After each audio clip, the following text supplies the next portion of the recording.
India, one of the major economies in the world, has a predominantly agricultural economy with around 50% of population dependent on agriculture. It contributes to around 17 to 18% of the Indian GDP growth rate. Then clearly, the most important assets for our country would basically be farmers who work to feed us. But in recent weeks, however, we've seen unrest with farmer protests erupting in India. We have seen a lot of action from both sides of the conflict, the farmers and the government. In this video, we are going to discuss why are the farmers protesting and what are the reactions of government and the police to their protests. So, let's start. Back in 1800s and early 1900s, Indian farmers were massively exploited by local zamindars and the British government. They used to buy the agricultural products at very low prices which were not sufficient for the farmers to live on.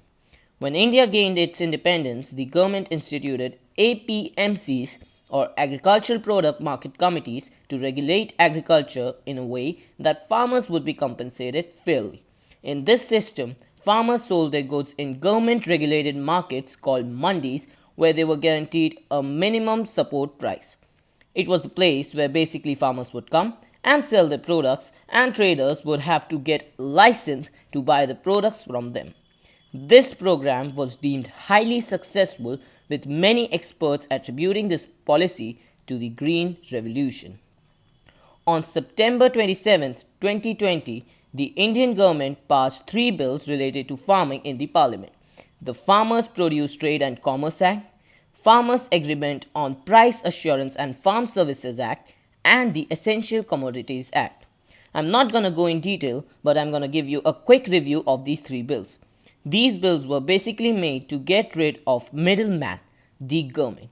Now farmers can sell their products directly to companies without government regulations.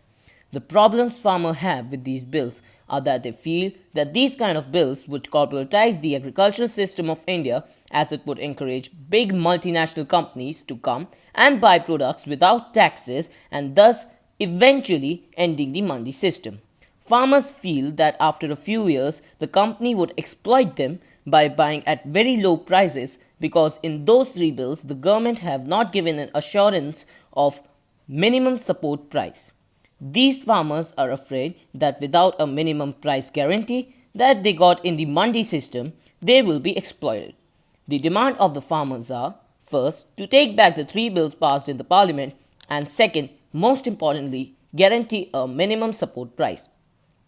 Now at many places, different propagandas have been spread that farmers are Khalistani or they are just acting under the opposition political party. However, such claims are simply false.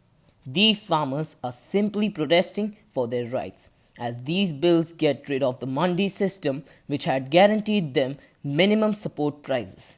With that minimum support price gone, these farmers can now be exploited the same way they were during British government. Now, let's see what are the reactions of our government and police in the protest of those farmers. In extreme cold conditions, the farmers have been water fired and at some places also been fired with tear gas and stones.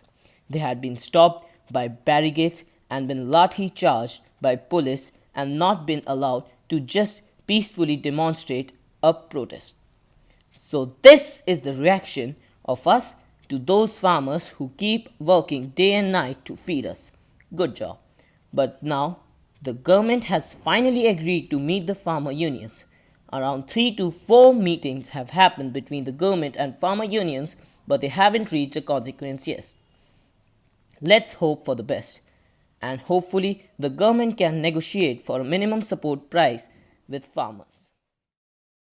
Thanks for watching guys. If you like this video, make sure you hit the like button and subscribe my channel for more content like this. Thank you and I'll see you in the next one.